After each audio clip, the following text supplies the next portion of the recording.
This video is sponsored by Morning Brew. Use the link in the description to sign up for their completely free business, tech, and finance newsletter.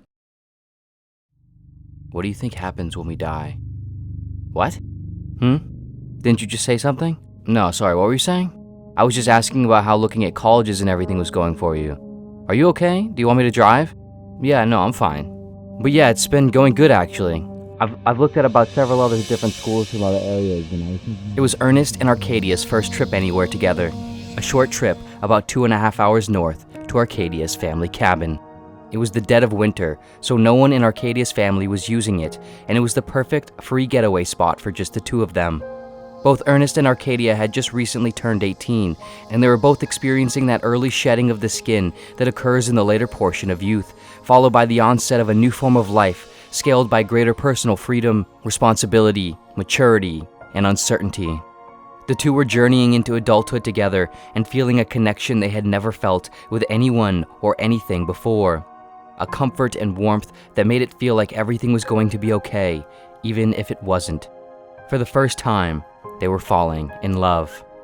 As they got closer and closer to the cabin, their surroundings became more and more desolate as the frequency of exit ramps into populated towns and cities decreased with each increasing mile into the countryside. The light snowfall appeared to increase simultaneously as the sky darkened and the road was illuminated only by the car's headlights. Throughout the drive, the two joked and talked about all sorts of things, mostly rudimentary normal stuff, the day-to-day of their lives, school, parents, friends, movies, sports, and their future plans. Before they knew it, they arrived. A small but quaint cabin consumed by dark woods in an area mostly vacant this time of year. Ernest pulled into the driveway and parked. The two unloaded their bags, and Arcadia unlocked the cabin door. Once inside, they turned everything on, turned up the heat, and settled in. This place is sort of like an oasis in the middle of nothing, huh? Ernest said as he organized some stuff in the kitchen. Yeah, it always felt like an escape when I was a kid. Like everything was okay here. Arcadia responded. Yeah, it's like somehow both unsettling and comfortable at the same time. I like it though. Ernest pulled out a bottle of vodka that he had gotten from one of his friend's older brothers and poured 2 glasses, mixing the liquor with some juice he had also brought. The two sat in the living room, drinking and talking all night, about the same sorts of stuff they talked about on the drive. Normalcy of day-to-day life and school and pop culture, about anecdotes of their pasts and plans for the future. They laughed and cried and had an incredible time. Several hours later, after several drinks, Arcadia passed out on the couch. Ernest was still wide awake though, and so he carefully carried Arcadia into the bedroom, made sure she was okay, and then went back into the living room to watch some TV and continue to drink by himself. He watched whatever was on late night basic cable, the news, then a sports talk show, then a reality show rerun, then a documentary about chimpanzees.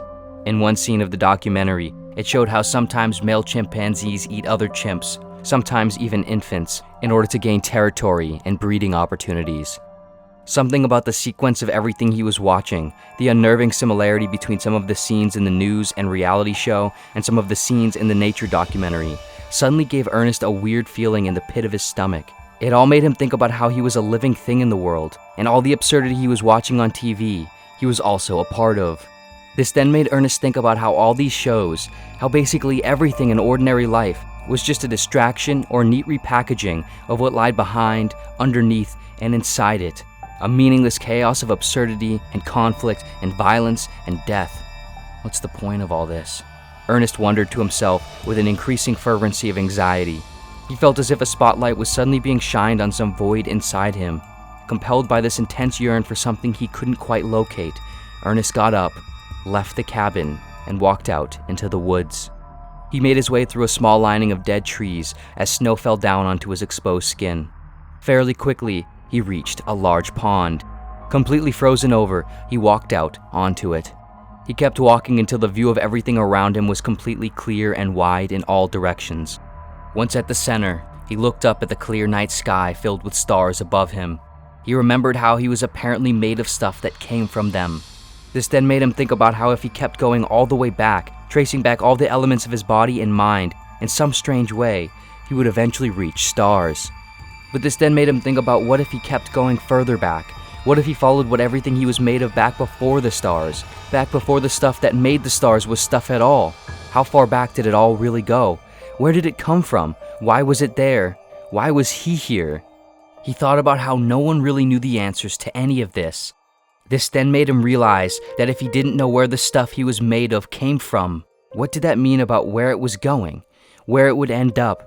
What would happen when he reached the end of himself? When the next stars reached the end of themselves? When the stuff that made the next stars reached the end of themselves? When everything reached the end of itself? Was this his only experience of something before nothingness forever? Was this the universe's only experience of somethingness before nothingness forever? What even is nothingness? What happens when we die? What happens after everything dies? If everything ends, does anything really matter? How could it? Suddenly, an extreme frigid pain came over Ernest's entire body. It was a feeling unlike he had ever felt before. Then, in a sudden shock, he realized he was partly submerged in the freezing cold water of the pond. The surface of the ground had cracked beneath him, and he was now on the underside of it. He flailed dangerously in a panic, pulling parts of the surface down under with him as he tried to grab a hold of the edge. After struggling for a few long seconds, he was able to pull himself back up. But now, he stood on the surface, soaked in the freezing water, uncontrollably grasping for air, and exposed to the cold world around him. In a delirious panic, Ernest ran back to the bank of the pond and then back to the cabin. When he reached the cabin, though, it was gone. His car was gone. Everything was gone. There was only an empty lot. His panic became surreal. He quickly realized he had gone the wrong way and was now at some sort of campsite. He turned around and ran back the way he came, but his body and mind were now struggling to function, and he had lost most of his sense of orientation. After going several different directions, all he could seem to find was more dark, cold forest. As time passed, Ernest became increasingly lethargic and tired. He felt a visceral intimation of his mortality as he began to feel his body less and less. "I'm going to die," he thought to himself. "I'm going to die." Ernest's panic soon turned to grief and dread. Unsure of what to do and where to go, he sat down beside a fallen tree, huddled himself around himself, and closed his eyes. As he laid there, he thought about the cabin. He thought about Arcadia. He thought about the warmth and comfort of that ordinary house heated just to room temperature, a few appliances, a TV, and another human being whom he loved. He had never wanted anything so badly in his entire life. The banal normality of everything on the surface. As Ernest's thoughts began to slow and spread out more and more, separated by increasingly long intervals of unconsciousness, suddenly, a distorted, soft voice of a woman echoed through the woods and into Ernest's frozen ears. "Ernest! Ernest!" Disoriented, Ernest woke back up. "Hello? Ernest, follow my voice. Where are you? Just keep following my voice. I'm right here. I'm right here. I'm right here." In a life or death game of existential Marco Polo, Ernest followed Arcadia's voice through the woods for 20 minutes. And then he saw it. The warm light from the windows of the cabin. In front, the silhouette of Arcadia. For that moment, he forgot that he was freezing cold, soaking wet, and going to die.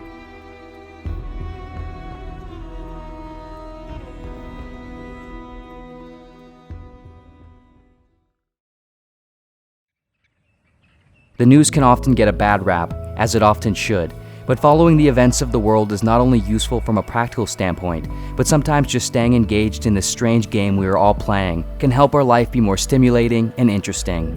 This video's sponsor, Morning Brew, is a free daily newsletter delivered to your inbox Monday through Sunday that makes the news entertaining, easy, and succinct, providing the value of staying informed without all the negative side effects. Morning Brew works by consolidating the most relevant news in areas related to business, tech, and finance, and turns it into witty, light, short pieces that get you up to speed every day in as little as just 5 minutes. Recently, Morning Brew has made it easy to keep up with significant changes in the housing, stock, and crypto markets, as well as the unusual economic times we're facing, following the various efforts of the feds to combat inflation, like adjusting interest rates, and how these changes might affect the consumer. If you're interested in keeping up with events and changes in markets like these, or a huge variety of other topics, use the link in the description below and sign up to Morning Brew today.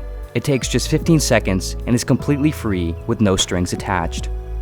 And of course, thank you so much for watching in general. If you enjoy exploring philosophical contemplations through short stories like this, consider checking out my book of collected short stories, The Hidden Story of Every Person. The link is in the description below.